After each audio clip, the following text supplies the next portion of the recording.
Bismillahirrahmanirrahim. Assalamualaikum warahmatullahi wabarakatuh. Kami perwakilan dari kelompok 6 pada mata kuliah Bahasa Indonesia akan mempresentasikan tugas ujian akhir semester kami.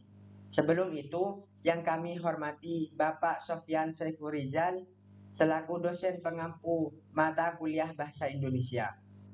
Pada presentasi kali ini, kami mengangkat tema ialah paragraf dengan baik dan benar. Dengan saya sendiri Muhammad Fadil Asabatahillah serta kawan kami Muhammad Yusri Rizki Agustiar, juga Taftazani Biainillah, dan yang terakhir Ruslan Hayewaji. Selanjutnya, topik penjelasan pertama yang akan kami angkat atau yang akan kami ulas pada presentasi kali ini tentang pengertian paragraf. Paragraf adalah suatu gagasan yang berbentuk serangkaian kalimat yang saling berkaitan satu sama lain. Artinya, sebuah paragraf adalah suatu gagasan yang terbentuk atau tersusun dari beberapa serangkaian kalimat yang saling berkaitan satu sama lain. Paragraf sendiri memiliki nama lain, ialah wacana mini. Kegunaan paragraf adalah untuk menjadi penanda dimulainya topik baru dan memisahkan gagasan-gagasan utama yang berbeda.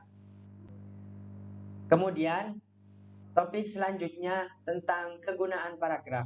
Di sini kami memaparkan beberapa kegunaan penting dari paragraf.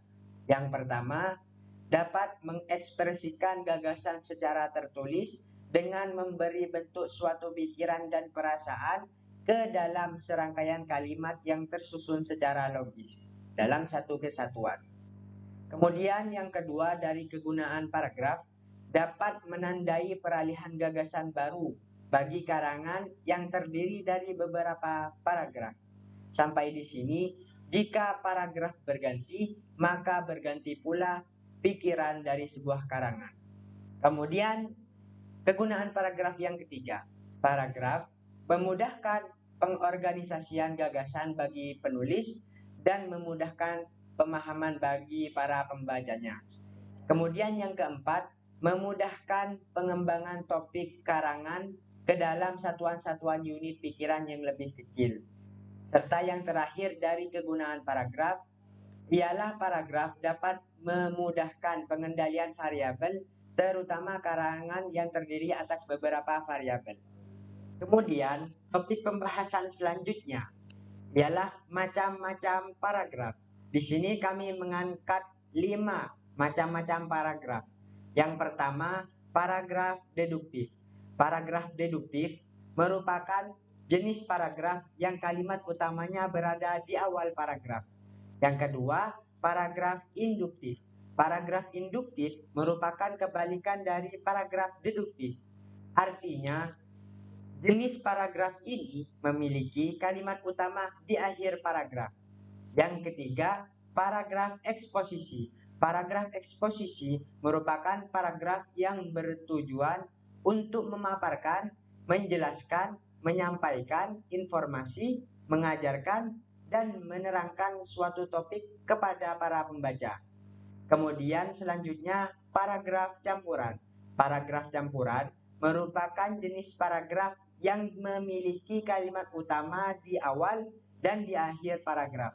Paragraf campuran berbeda dari paragraf deduktif atau paragraf induktif yang hanya memiliki kalimat utama bisa di awal paragraf dan juga bisa di akhir paragraf. Tapi paragraf campuran memiliki kalimat utama di awal dan di akhir paragraf. Kemudian selanjutnya paragraf yang terakhir dari macam-macam paragraf adalah paragraf narasi.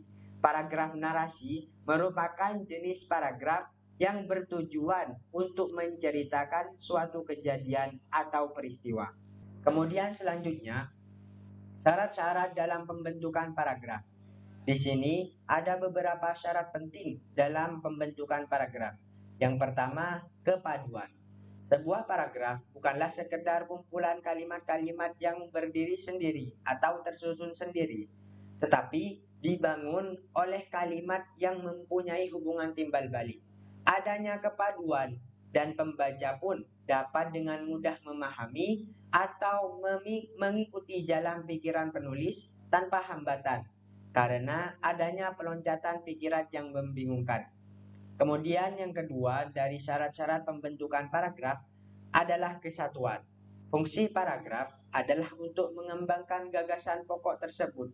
Untuk itu, di dalam pengembangannya, uraian-uraian dalam sebuah paragraf tidak boleh menyimpang dari gagasan pokok tersebut. Yang ketiga, kelengkapan. Suatu paragraf dikatakan lengkap jika berisi kalimat-kalimat penjelas yang cukup menunjang kejelasan topik utama atau gagasan utama. Jika syarat-syarat dalam pembentukan paragraf terpenuhi, maka dapat dikatakan bahwa kalimat tersebut atau karangan tersebut adalah termasuk sebagian daripada paragraf. Setelah kita mengetahui tentang syarat-syarat pembentukan sebuah paragraf, maka topik selanjutnya tentang letak kalimat topik dalam paragraf. Sebuah paragraf dibangun dari beberapa kalimat yang saling menunjang dan hanya mengandung satu gagasan pokok saja. Gagasan pokok tersebut dituangkan ke dalam kalimat topik atau kalimat pokok.